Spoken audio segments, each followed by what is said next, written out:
how to create an LLC account. So if you want to create an LLC account, then first of all open up your browser and then search for LLC sign up, and after that here on the first search you will have register LLC.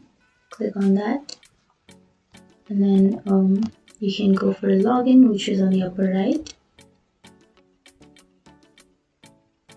And here if you scroll down you will have a sign up option. Click on sign up, and from here you can create your free account. So you can either sign up with your Google account or you can enter your email address. So first enter your first and last name and then your email address on the next blank. And after entering your name and your email address, here you have to create a password, and then again you have to confirm your password, so make sure to enter a strong password. And after that you can click on create account.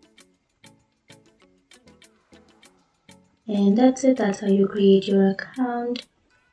And if you have any questions, feel free to comment below. Thanks for watching.